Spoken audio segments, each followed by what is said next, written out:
Hi, Dave Grant here from CanWeb. As another local business owner, I can appreciate the chaos that this week has brought on all our daily operations. Schools closed, kids at home, public venues all shut down. Damn, I missed the green beer for St. Paddy's Day. My thoughts are with my friends in the restaurant trade. Hang in there. It seems a bit surreal, but I think this may be the start of the new normal, or at least for the next few months. We all want to keep our staff, our customers, and our families safe during this pandemic, but we just can't hide. We need to keep our bit of the economy moving as well. I depend on my customers, who depend on their customers, and so on. I also depend on my vendors, just as my clients depend on me, and everyone depends on the supply chain. Even if we shut down some businesses, everyone still needs grocery stores, pharmacists, transportation systems, utilities, etc. The list goes on. And all our employees and their families all depend on all of us. So how do we keep the city moving? Technology can help, and it's not that hard. We probably all had many of the bits and pieces in place, but they probably only got used a few times by a few people, even then only occasionally. Maybe you did a few emails or worked on a quote from the cottage, but your staff were still in the shop if you needed a file sent to you. At CanWeb, we've been successfully testing full-scale work-from-home tools for some time now. I've spent the majority of the last week at my home office here instead of my office at the research park.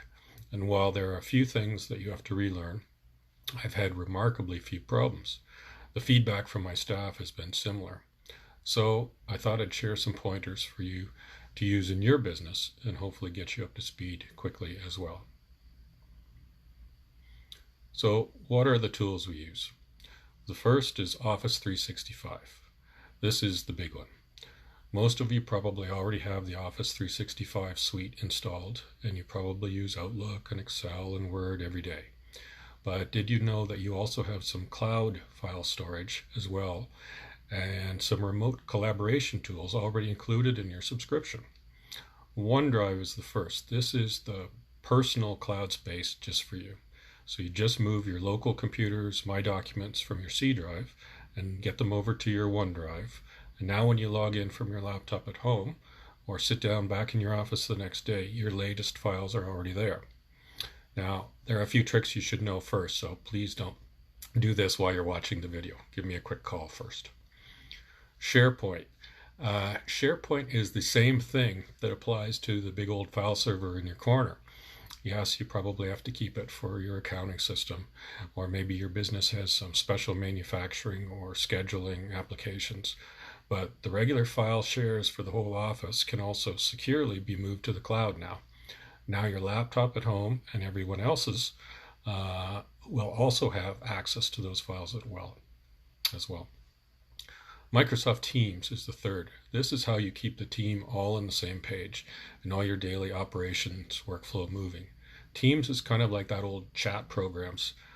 You can type a message similar to a text message and everyone on that team gets it. You create a team for each department, like accounting, sales, or operations, and those folks will stay connected. The other main feature is video conferencing, or Skype, that's also built in. So if the sales team used to meet in the boardroom on Tuesdays at 9, you just go into Outlook, hit Create a Teams meeting, and invite them all.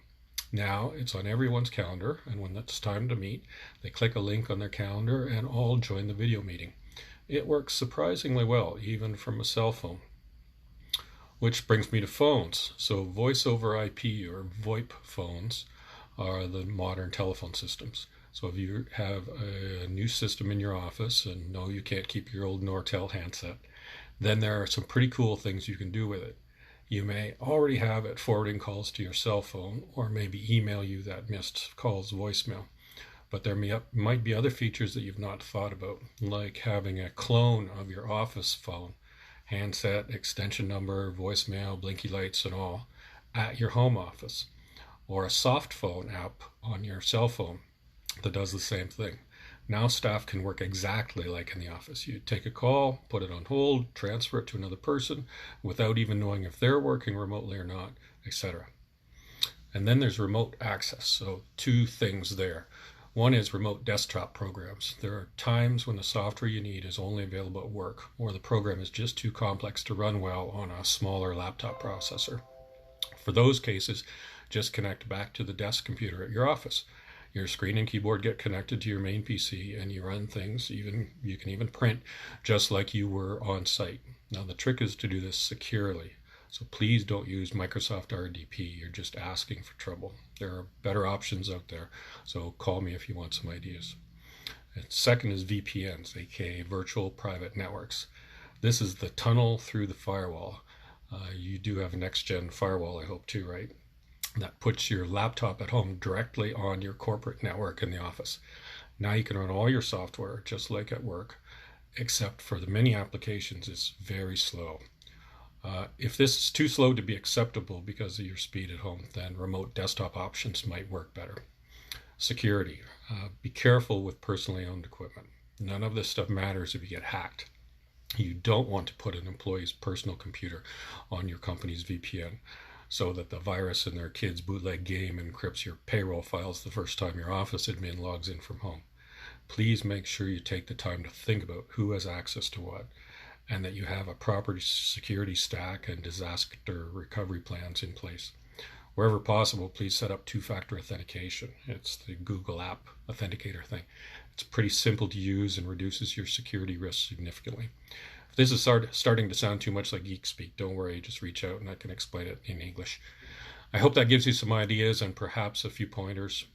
Many of you may have in-house IT support, or maybe you're a smaller shop and you wear that hat as well. So also feel free to pass this link along and have them reach out to me if they have any questions, or you just want to bounce an idea off me. I'm happy to help out the local business community by sharing any experience I can. Yes, I've been reading enough to realize now that this COVID-19 is something we all need to take very seriously, if not for our own health, for those less healthy around us. We need to keep things clear for the healthcare workers. In the next few months, I don't want to be the one taking up a space when I have a cough, when a heart attack victim is waiting in the hallway. Like everything else, our healthcare system only has so much capacity. Let's all try to use it sparingly. Stay safe and take care.